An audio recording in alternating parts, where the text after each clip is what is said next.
Good afternoon and welcome to today's show, and we have something else that technically should have been consigned to a bin many years ago, but seeing as I have collected these sort of things for a number of years, it was not consigned to a bin. So I found this, which is a National, it's actually a Panasonic, although they've used the National brand name here. This is a National NV7000EM.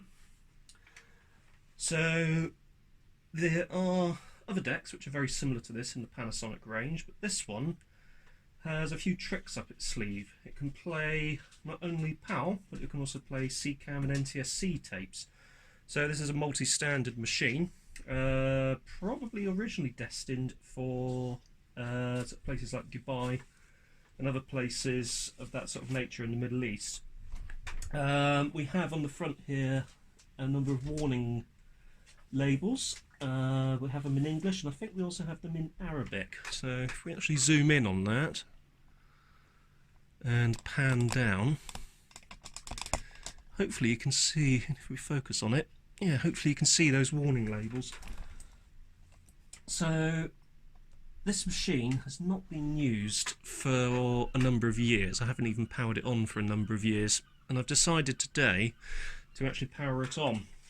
First thing it's actually done is it's actually come up and the clock is blinking, which is always a good sign. So let's press VTR and hit eject, and immediately we see that it has actually ejected, and we can potentially put a tape in.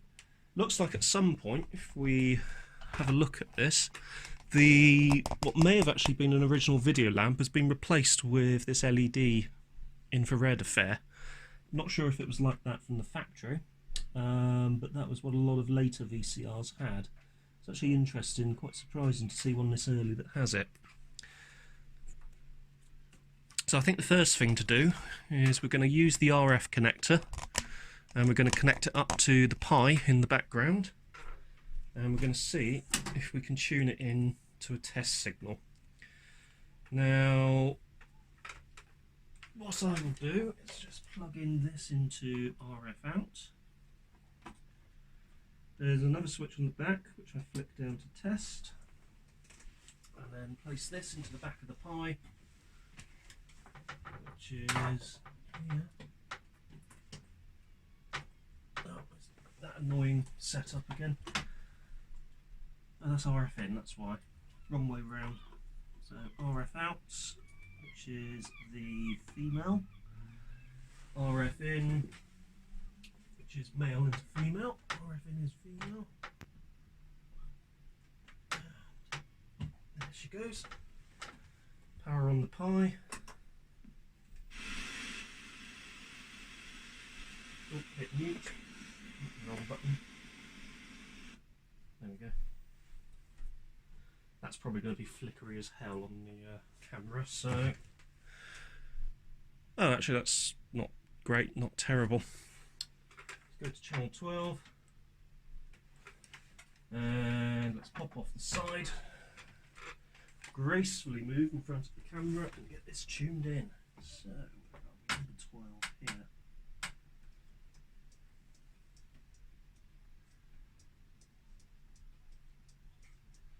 So going down the scale, doesn't seem to be anything. Let's go up on the scale.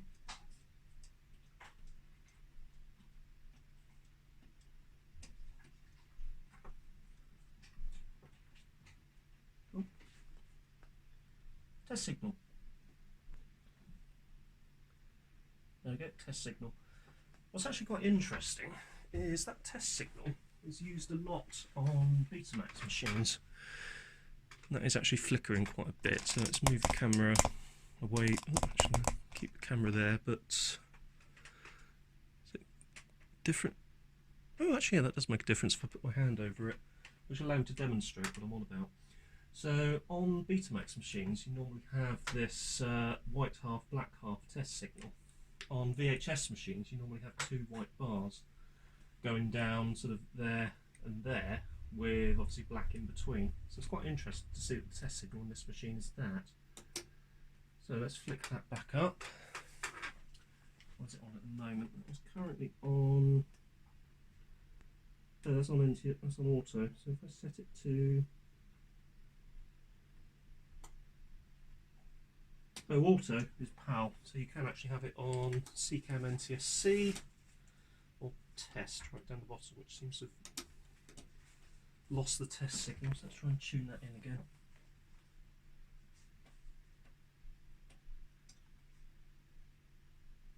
That should do it.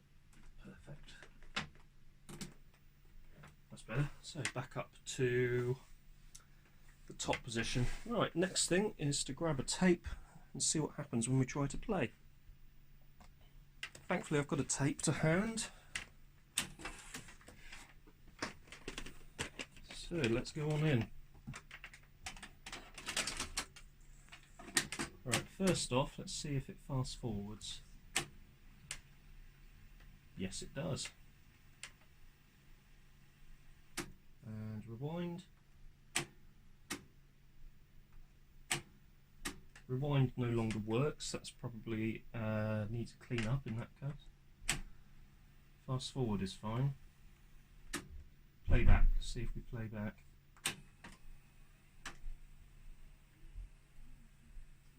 And playback, no joy of playback unfortunately. All to be expected. Let's eject the tape.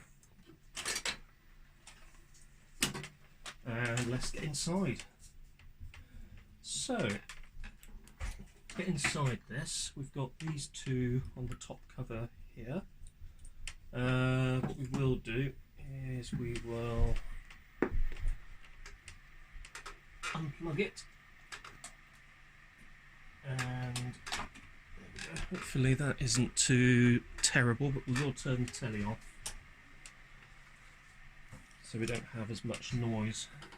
So we've got these two here. Number 1, number 2.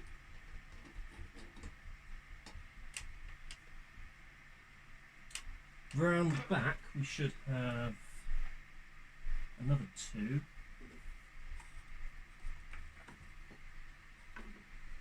We've got 1 here.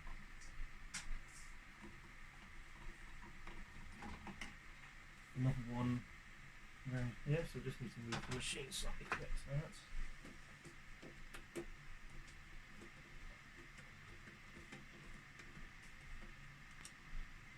There we go. Put that back there, and we can lift, hopefully lift, cover,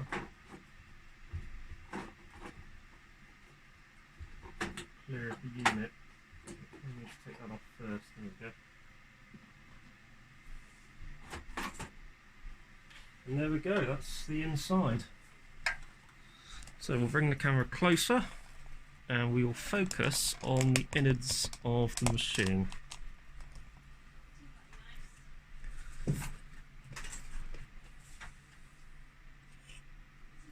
So let's see if we can get some date markings off this cover.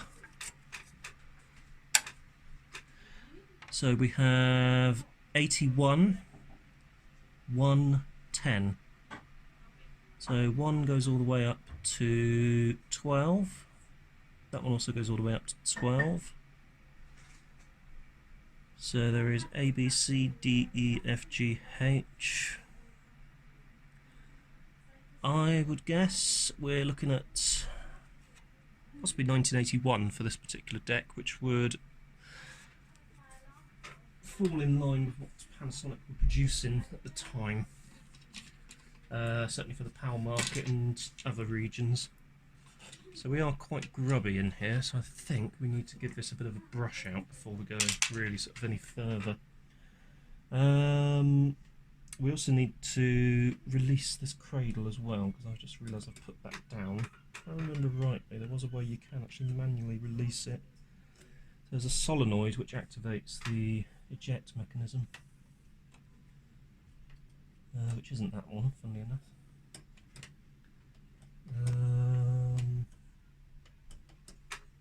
It's been so long since I've been inside this machine. It's not the end of the world if we have to power it on, as it's not going to hurt, certainly us or the machine, if we do have to power it on. Power supply looks like it's not a switch mode supply. It does have a huge adjuster on the back of it and a circuit breaker. If we look at that, so you've got this huge adjuster here, which is a voltage adjuster, and then you've got a circuit breaker down there. A number of fuses. There's also one of those big fusible resistors that can blow, and if they tend to blow, you've got problems which more than you originally thought you had. But that's certainly the setup that we've got in this machine. Trying to see if there's any other date markings. It's full of hairs, which is interesting. I think a cat has been asleep on this. Thankfully, it doesn't smell of cat wee, which is a problem I've had in the past, where I once had a cat that decided that it was going to wee on one of my VCRs, which was very annoying. But thankfully the VCR was past its best anyway. But yeah, apart from dust, it actually looks quite clean inside, so let's get a brush and give this a brush out. So there are some people that don't like my method of cleaning, which is using one of these, but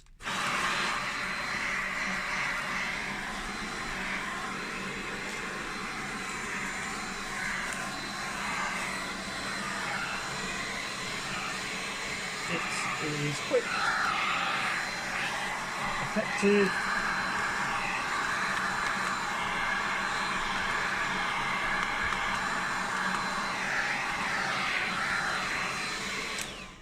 and it does the job. And also the motor is all the way up here in this particular Dyson.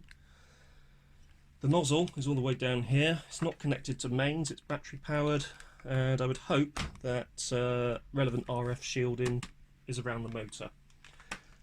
Also, regards the cat I was talking about earlier, we still have the cat. He's now 13 years old, and at the time when he did wee on one of the video recorders, he was in a very poorly state. He had he was very stressed and he had a urinary infection.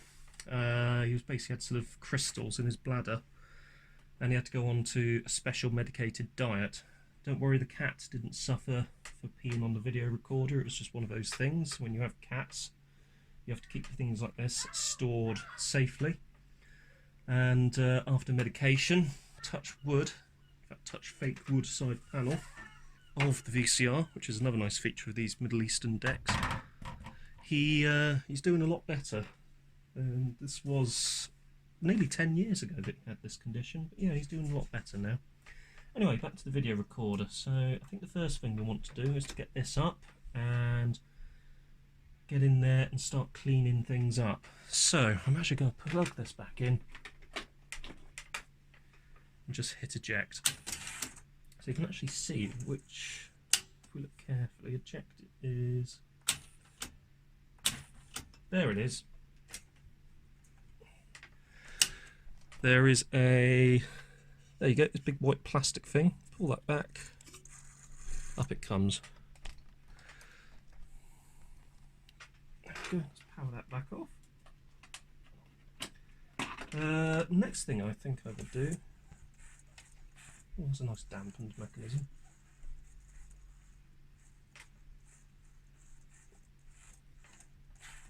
Oh, that's very nice. Yeah, that is fun. Next thing I'll try to do is see if I can actually get in there to clean this out. May just be a case of blowing it, to be honest. Or mounting this on its side, like so. Grabbing the brush / vacuum cleaner and going in.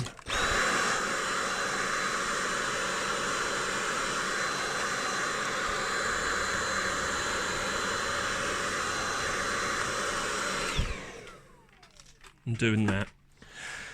Right, let's put this down. Let's go and grab some rubber renew and also some video head cleaner. Give the belts a bit of a condition. Give this idle tyre here bit of a going over with some rubber renew, and then see where we are after that. Right, we've got our various cleaning items.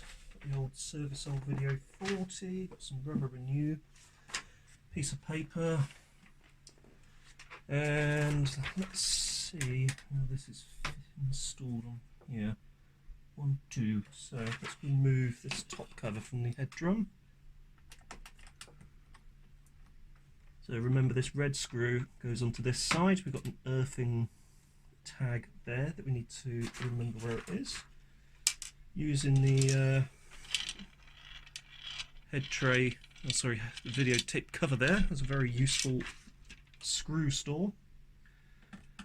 And let's do this here to this one. So gold to the left, so we need to remember that.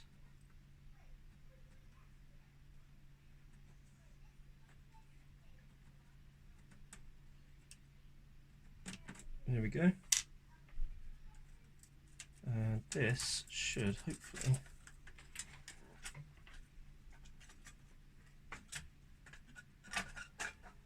pull up like so. Oh, there is a little bit there.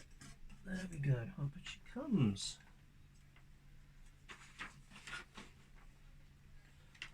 So the head drum itself is very common from Panasonics of this era. Very sort of standard 2-head setup.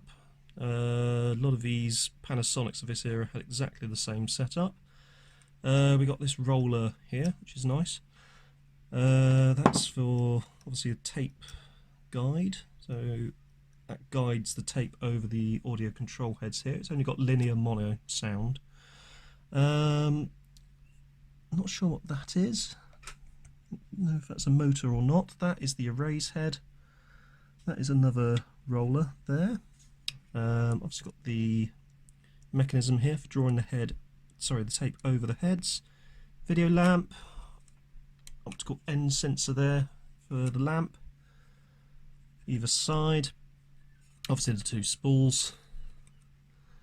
And that is our moist sensor, so that sits fairly close to the video head. On some Betamax machines, like the Sanyo Betacord series, you've actually got the moist sensor directly over the head. Because it's on this piece of metal, if this piece of metal has got condensation on it, this sensor is also going to have condensation on it. And generally when that happens, you power the machine up and you leave it for a couple of hours. Leave it out of standby so you actually get heat generated from the circuitry in the machine. And that does actually give you a situation where the machine will warm up quite nicely. And when the moist sensor goes out, you can start using the machine. It literally is just a switch. If it's moist, it's in the on position, so obviously nothing will happen. If it is dry, it's in the off position, I think.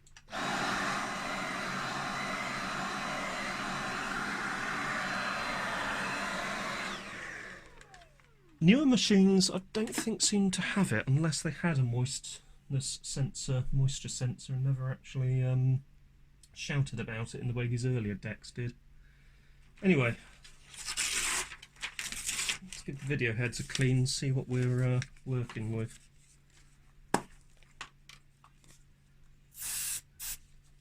Okay,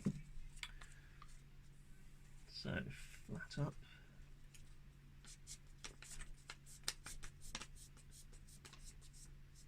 It's quite a worn drum actually. The upper drum's definitely quite worn. There's quite a bit of quite a few markings on there.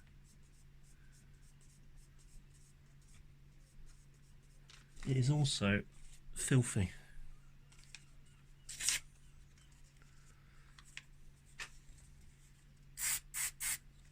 Let's give that another run through.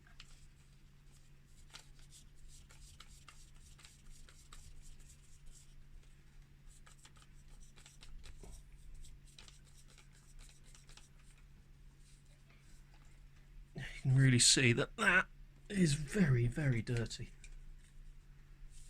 Not necessary, but I always like to clean the top of the drum as well. Not really necessary since I'm spinning it with my fingers, so I'm getting finger juices all over it. but makes me feel better, and that's all that matters really. Right, I'm going to give that another going over because that really is quite manky. Probably actually find that this will run quite well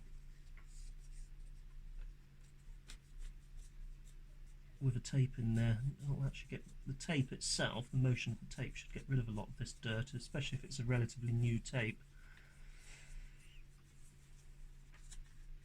There have sometimes been sort of repair engineers that will give the tip of, if the video heads have suddenly clogged up, run the machine for an hour with a known good new-ish tape that you know isn't flaking oxide, and usually that's enough to declog the heads.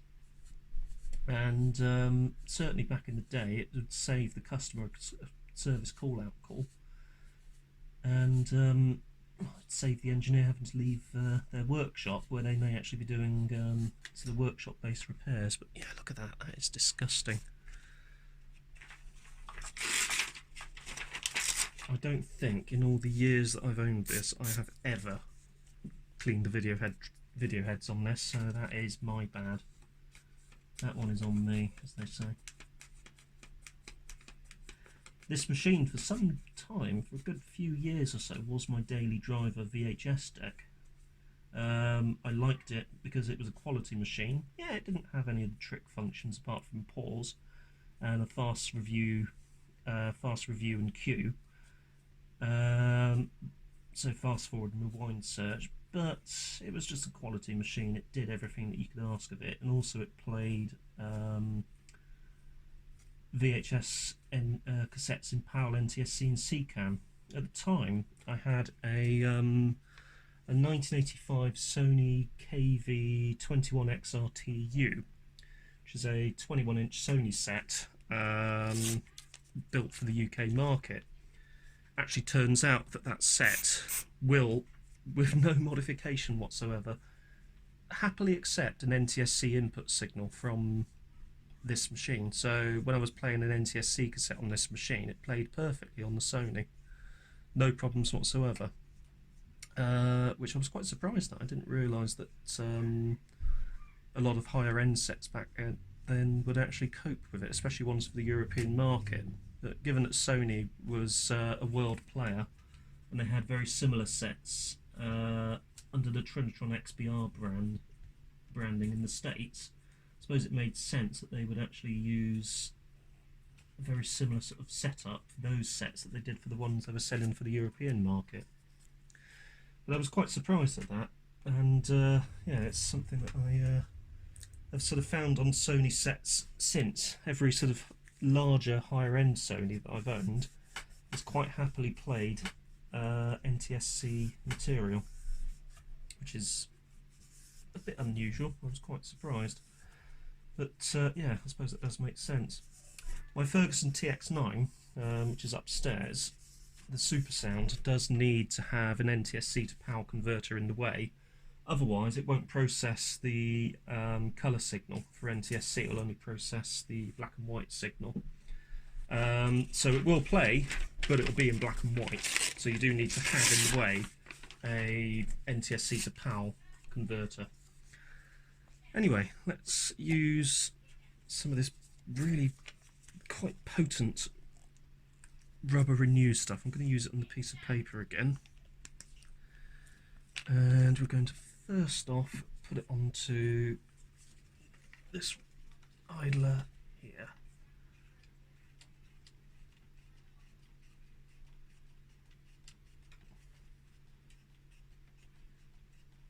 Make sure that gets all the way around the idler.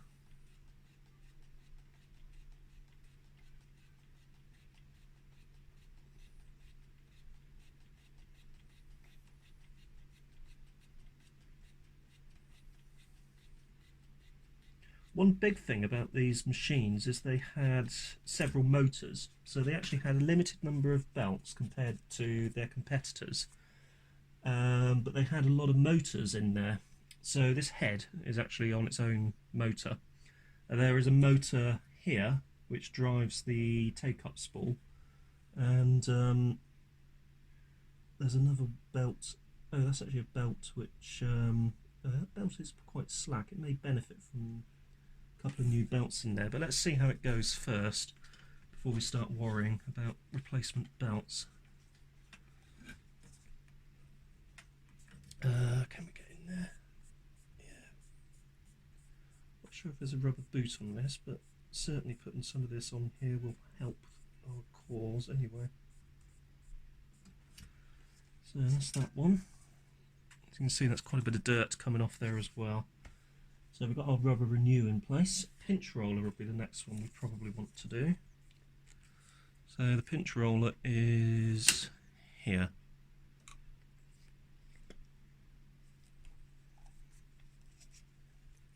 So a little bit more rubber renew on the bit of paper. And get that onto the pinch roller. And just rotate the pinch roller gently against the paper.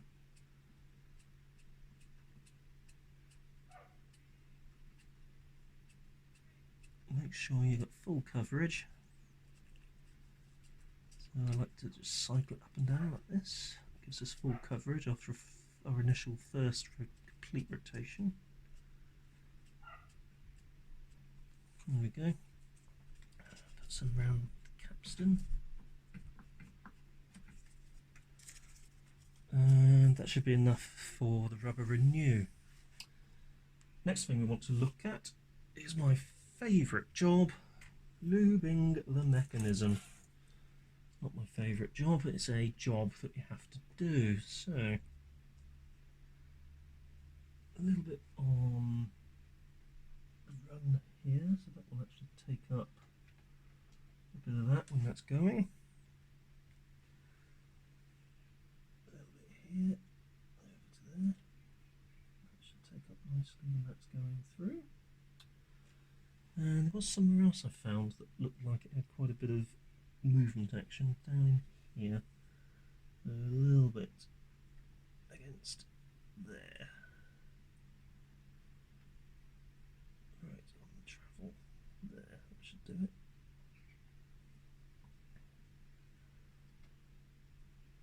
There we go.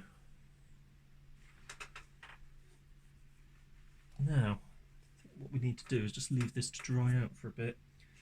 So we've been in there, we've done a bit of lubrication. What I'm going to do now is actually power it on and see if we've rejuvenated rewind at all. So if we go to VTR, let's put our tape in. Fast forward is still looking good. Rewind.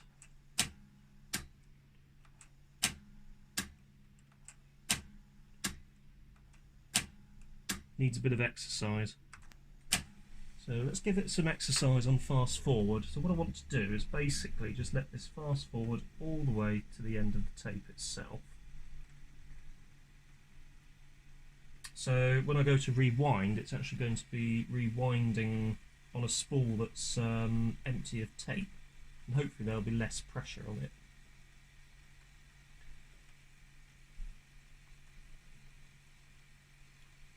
So it is fast forwarding quite nicely. We've got a little counter here, which, oh dear, there's a piece of plastic there that's come away over the years, which doesn't seem to really want to go back anymore. Incidentally, I need a front flap and a top flap here for the tuning section. If anybody has one, please let me know. I think the NV7000 has a very similar setup, so if anybody has a spare one, let me know. I would happily pay a few quid for one, so yeah, please let me know if you do have anything. I'm going to risk it, and I'm going to hit play.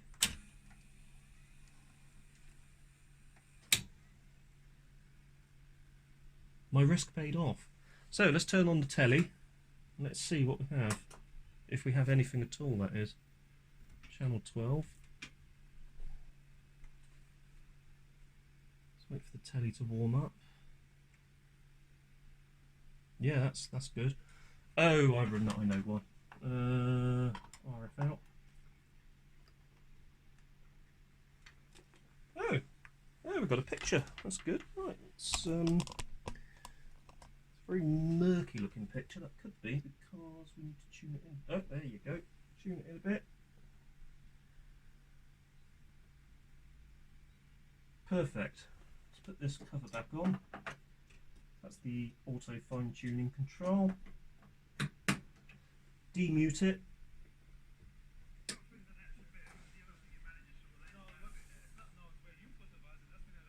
It's working well. It's working really well.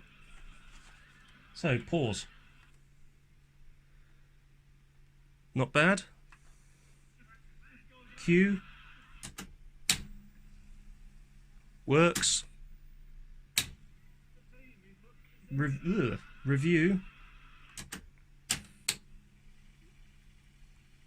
Also works. Okay, that's a good sign.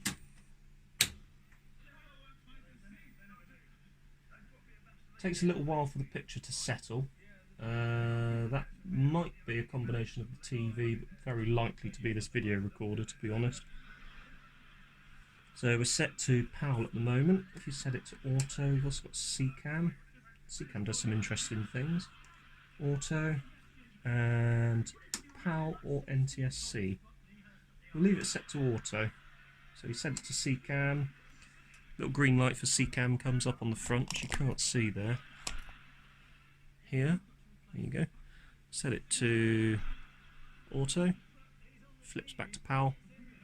Obviously PAL NTSC leaves it on NTSC and PAL. So I'm going to stop. I'm going to try that rewind again. Wonderful. Working like a charm.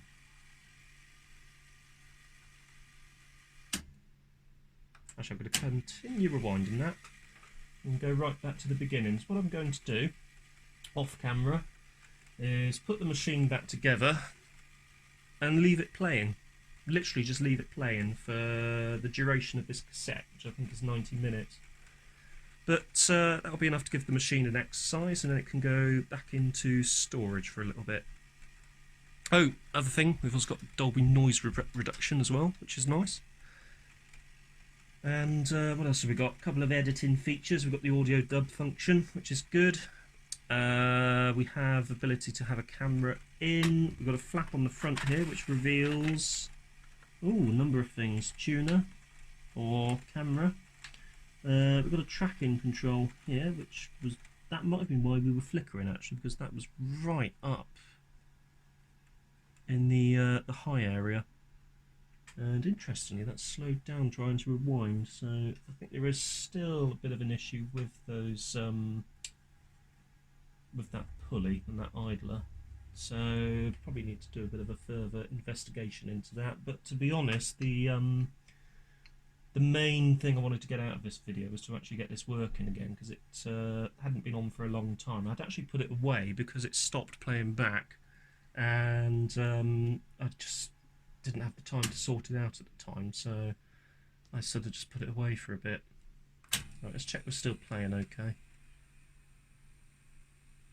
So it seems to be that part of the tape is quite tight, which is why it stopped playing. So let's try that again.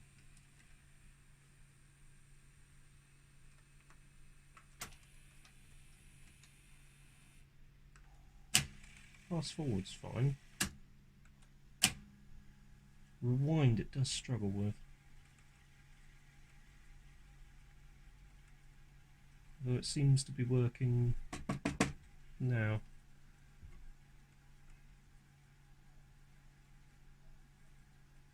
Let's try playback again.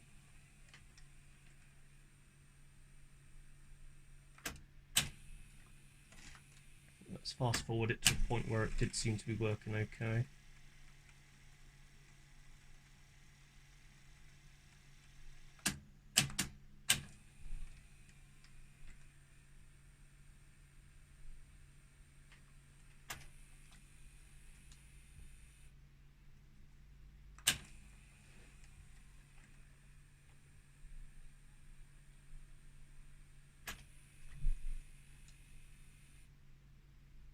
I don't think it's lacing fully, you know.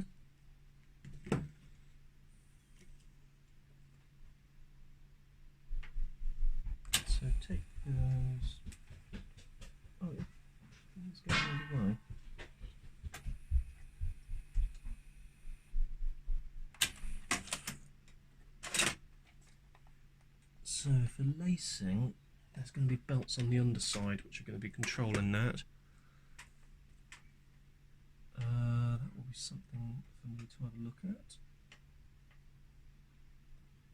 I think for now I'm going to leave the video there, and at some point I'm going to get the bottom off and take a look as to why it seems to be sort of lacing sometimes and not lacing properly. If you found this video interesting, don't forget to hit that like button. Also consider subscribing, hit the notification and all of that sort of good stuff. And I will see you next time.